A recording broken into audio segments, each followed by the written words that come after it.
Students, बिंदापाल Ugrasen पाल महाविद्यालय सिकटहा Parmeshwarpur online class में आप सभी का तहे दिल से हार्दिक स्वागत करता हूं।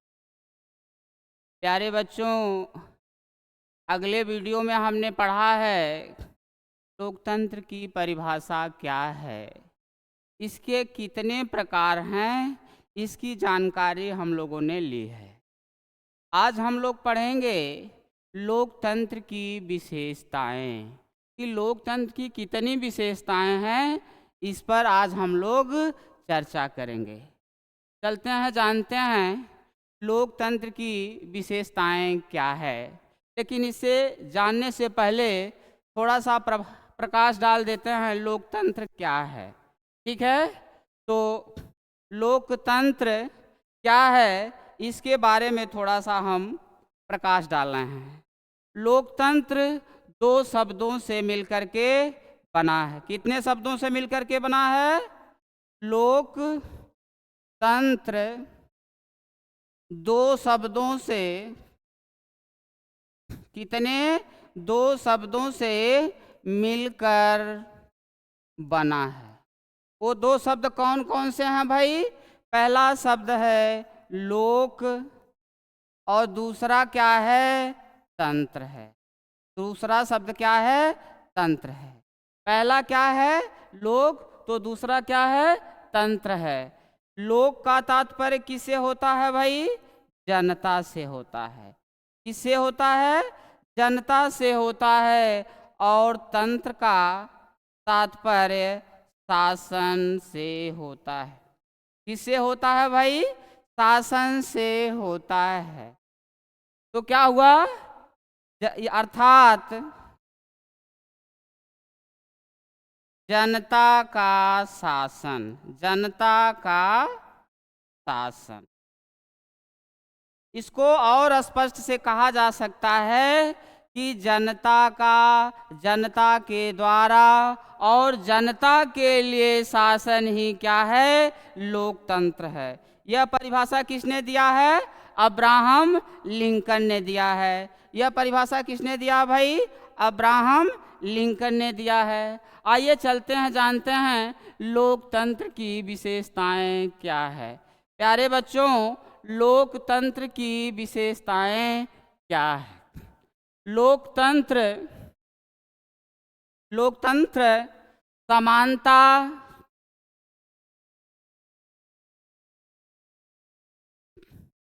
लोकतंत्र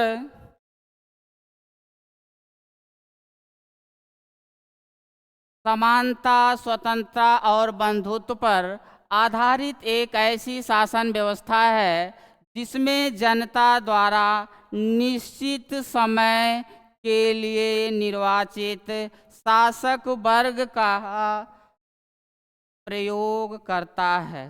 कैसे करता है भाई? समानता, स्वतंत्रता और बंधुत्व पर आधारित एक ऐसी शासन व्यवस्था जिसमें जनता द्वारा, जिसमें किसके द्वारा? जनता द्वारा एक निश्चित समय के लिए निर्वाचित शासक वर्ग क्या करता है भाई? सत्ता का प्रयोग करता है। किसका प्रयोग करता है? सत्ता का प्रयोग करता है। लोकतंत्र की विशेषताएं कहलाती हैं। किसकी विशेषता कहलाती है भाई? लोकतंत्र की विशेषता कहलाती है। अब प्रश्न ये है कि लोकतंत्र की कितनी विशेषताएं हैं? लोकतंत्र की कितनी विशेषताएं हैं? प्यारे बच्चों, लोकतंत्र की 8 प्रकार की विशेषता है। कितने प्रकार की? लोकतंत्र की, लोकतंत्र की 8 प्रकार की विशेषताएं बताई गई हैं, बताई गई हैं। ठीक है, तो पहला कौन सी विशेषता है भाई? आइए चलते हैं, जानते हैं पहली विशेषता क्या है। ठीक है, तो पहली विशेषता है लोक, क्या? लोक प्रभुता में विश्वास। क्या है भाई? पहली विशेषता है लोक प्रभुता में विश्वास है। दूसरी विशेषता क्या है भाई? दूसरी विशेषता क्या है? राजनीतिक और नागरिक समानता। कौन है दूसरी विशेषता? राजनीतिक और नागरिक समानता है। और तीसरी विशेषता क्या है भाई? राजनीतिक और नागरिक स्वतंत्रता।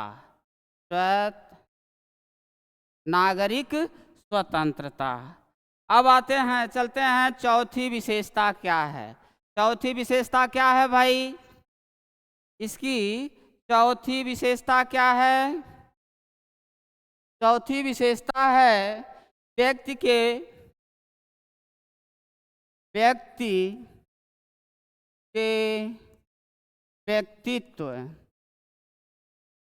व्यक्तित्व का सम्मान।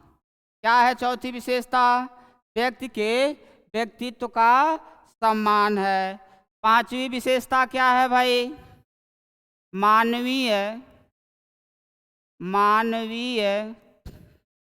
विवेक में विश्वास।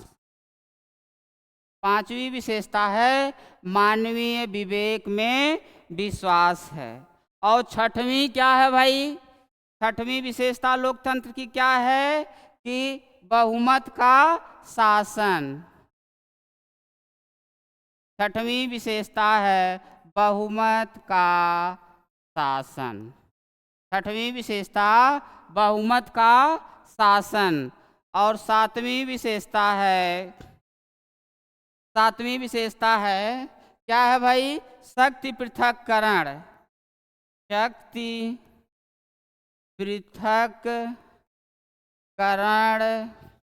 और न्यायपालिका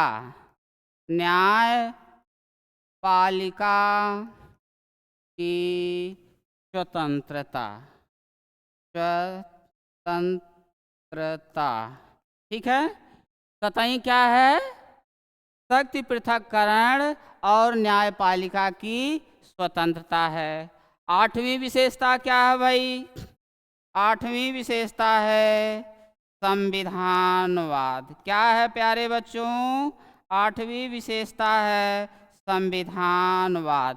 तो ये 8 प्रकार की विशेषताएं लोकतंत्र में बताई गई हैं, जिसका जिक्र हम लोगों ने किया है। चलिए जानते हैं कि इससे क्या आशय है। एक एक की विशेषता समझते हैं कि क्या है। तो आइए, पहली विशेषता क्या है भाई? लोक प्रभुता में विश्वास। पहली विशेषता क्या है लोकतंत्र की? लोक प्रभुता में विश्वास है। क्या विश्वास है भाई?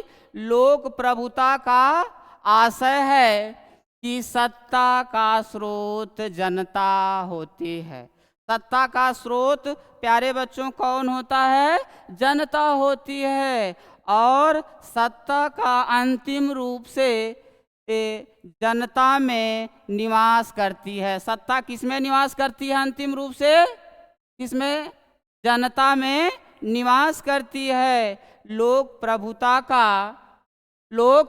प्रभुता की धारणा लोकतंत्र का मूल विश्वास है कि लोकप्रिय प्रभुता को प्राप्त करने के लिए आवश्यक है कि शासक वर्ग एक निश्चित समय के लिए जनता द्वारा चुना जाना चाहिए।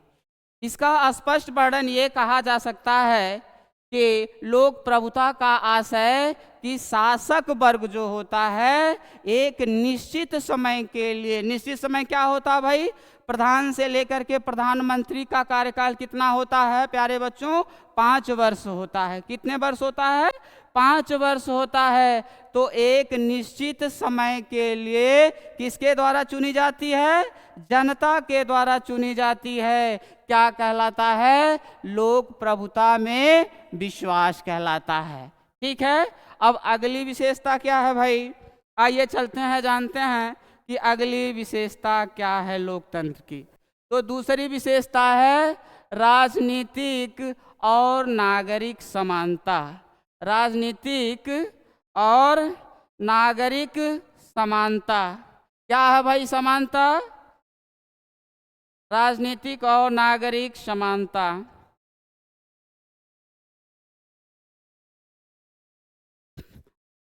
राजनीतिक और नागरिक समानता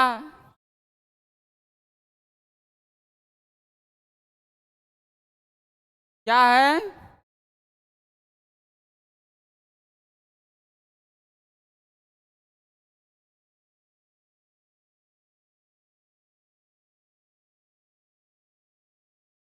राजनीतिक और नागरिक समानता क्या है भाई?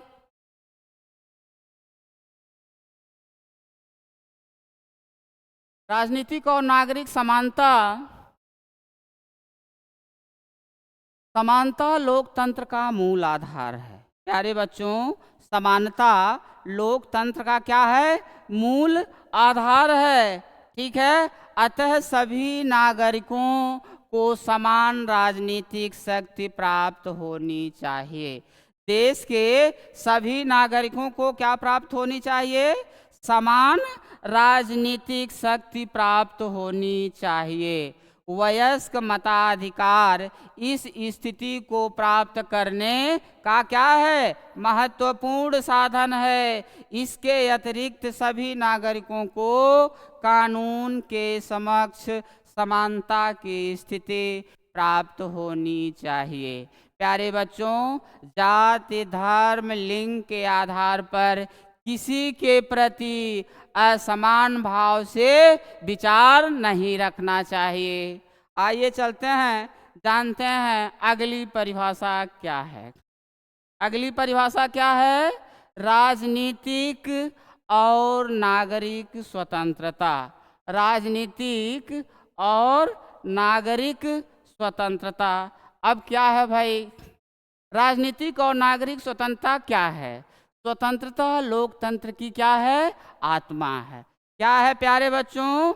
लोकतंत्र की आत्मा है। और लोकतंत्र तभी क्या है? संभव है जबकि सभी व्यक्तियों को राजनीतिक और नागरिक स्वतंत्रताएं प्राप्त हों। ठीक है, सभी नागरिकों को, सभी देशवासियों को, सभी व्यक्तियों को क्या प्राप्त होनी चाहिए? राजनीतिक और नागरिक स्वतंत्रताएं क्या होनी चाहिए? प्राप्त होनी चाहिए। जैसे वोट देने का अधिकार होना चाहिए, विचार अभिव्यक्ति की आज़ादी होनी चाहिए, आवागमन की स्वतंत्रता होना चाहिए, निवास की स्वतंत्रता होनी चाहिए, भ्रमण की स्वतंत्रता होनी चाहिए, रोजगार की स्वतंत्रता होनी चाहिए। ठीक है, इसके अंतर्गत आता है। आइए चलते हैं, जानते हैं अगली विशेषता क्या है। अगली विशेषता क्या है? क्या है भाई अगली विशेषता? लोकतंत्र की व्यक्ति के व्यक्तित्व का सम्मान।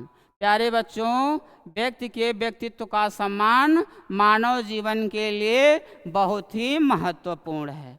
ठीक है, लोकतंत्र मानवीय व्यक्तित्व के सम्मान में विश्वास करता है। और क्या करता है भाई? स्वतंत्रता, समानता और भाईचारे की स्थिति को प्राप्त करने के लिए क्या है? एक साधन है। क्या है? एक साधन है। व्यक्ति का आत्मविश्वास, व्यक्ति की सजीवता, सक्रियता लोकतंत्र की मूल क्या होती है? मान्यताएं होती हैं। लोकतंत्र की मूल मान्यताएं होती हैं। आइए चलते हैं, जानते हैं अगली विशेषता क्या है। अगली विशेषता क्या है? क्या है भाई अगली विशेषता? मानवीय विवेक में विश्वास। प्यारे बच्चों, मानवीय विवेक में विश्वास क्या है? मानव जीवन में विवेक की क्या होती है? प्रधानता होती है। ज्ञान की क्या होती है? प्रधानता होती है। राजनीतिक और सामाजिक क्षेत्र में उचित निर्णय तक पहुंचने का मार्ग विचारों का आदान प्रदान ही क्या हो सकता है? हो सकता है। विचारों का आदान प्रदान हो सकता है। और विवाद की स्थिति में भी संघर्ष के बजाय विचारों का आदान प्रदान से ही किसी समस्या का समाधान निकालने का प्रयास किया जा सकता है। ठीक है, अगली क्या है भाई परिभाषा? अगली विशेषता क्या है? बहुमत का शासन। प्यारे बच्चों, बहुमत का शासन क्या है? ठीक है, बहुमत का शासन लोकतंत्र चुनाव में विश्वास करता है। लोकतंत्र किस में विश्वास करता है भाई? चुनाव में विश्वास करता है, मत में विश्वास करता है। ठीक है, जिसे बहुमत प्राप्त होता है। क्या प्राप्त होता है? बहुमत प्राप्त होता है। प्यारे बच्चों, चाहे लोकसभा की बात हो, चाहे विधानसभा की बात हो, ठीक है, तो जिस भी पार्टी को बहुमत मिलती है, पूर्ण बहुमत में जो भी पार्टी आती है, उसकी क्या होती है? सरकार बनती है उसका। ठीक है, अब आगे चलते हैं, जानते हैं अगली विशेषता क्या है। अगली विशेषता क्या है? शक्ति पृथक्करण एवं न्यायपालिका की स्वतंत्रता। शक्ति पृथक्करण और न्यायपालिका की स्वतंत्रता क्या है भाई? प्यारे बच्चों, शक्ति पृथक का सिद्धांत किसने दिया है? मॉन्टेस्क्यू ने दिया है। किसने दिया है भाई? मॉन्टेस्क्यू ने दिया है। और क्या किया है?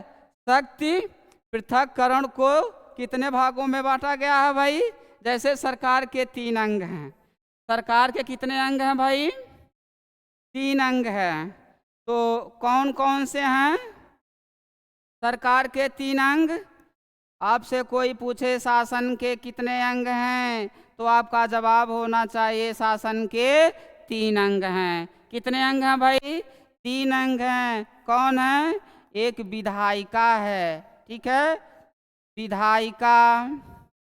नंबर 2 है कार्यपालिका, कार्यपालिका। और नंबर 3 है न्यायपालिका, न्यायपालिका। कितने हैं बेटा?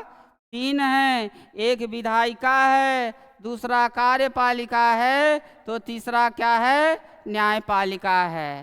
तीनों का कार्यक्षेत्र अलग अलग होता है, जैसा कि मॉन्टेस्क्यू महोदय ने स्पष्ट किया है। ठीक है, क्या है? विधायिका का काम क्या है भाई? विधायिका का काम क्या है? विधि का निर्माण करना। किस चीज का बेटा? विधि का निर्माण करना या कानून का निर्माण करना। ठीक है, कानून का निर्माण करना या विधि का निर्माण करना। दूसरा क्या है? कार्यपालिका है। कार्यपालिका का काम क्या है भाई? विधायिका द्वारा, क्या? विधायिका द्वारा बनाए गए, विधायिका द्वारा बनाए गए नियमों या कानूनों का पालन करना होता है, करना होता है। क्या होता है बेटा? विधायिका द्वारा बनाए गए नियमों या कानूनों का पालन करना होता है। न्यायपालिका का काम क्या होता है? न्याय करना होता है। क्या करना होता है भाई? न्याय करना होता है। ठीक है, तीनों का काम अलग अलग है। कौन कौन सा है भाई? विधायिका का काम क्या है? विधि का निर्माण करना। कार्यपालिका का काम क्या है? विधायिका द्वारा बनाए गए कानूनों या नियमों का पालन करना होता है। और न्यायपालिका का काम क्या होता है भाई? जजमेंट करना होता है। क्या करना होता है? जजमेंट करना होता है। और अंतिम परिभाषा चलते हैं, जानते हैं संविधानवाद। क्या है? संविधानवाद। संविधानवाद से क्या आशय है? ठीक है, संविधानवाद से क्या आशय है? ठीक है, संविधानवाद का आशय है, क्या है? सीमित शक्तियों वाला शासन। क्या है? सीमित शक्तियों वाला शासन होता है। लोकतंत्र की यह मूल मान्यता है कि शासन को सीमित शक्तियां ही प्राप्त होनी चाहिए। संविधानवाद के लक्ष्य को प्राप्त करने के लिए लिखित संविधान नागरिकों के अधिकार की व्यवस्था किया जाना आवश्यक होता है। ठीक है प्यारे बच्चों, लोकतंत्र हमारे देश में बड़ी उम्मीद के साथ आया था, क्योंकि हमारे देश के लोगों ने राजतंत्र को भी देखा था, हमारे देश के लोगों ने कुलीन तंत्र को भी देखा था। जब दोनों तंत्र असफल हो गए तो तीसरे तंत्र का निर्माण हुआ, जिसका नाम लोकतंत्र रखा गया। ठीक है, लोकतंत्र रखा गया। इसी के नाते बेटा देश में, ताकि सभी को समान अधिकार मिले, सभी को समान व्यवस्थाएं मिलें, तब ताकि सभी का जीवन सहज और सरल रूप से जीवन बिता सकें। धन्यवाद। आज का वीडियो बस यहीं समाप्त करते हैं।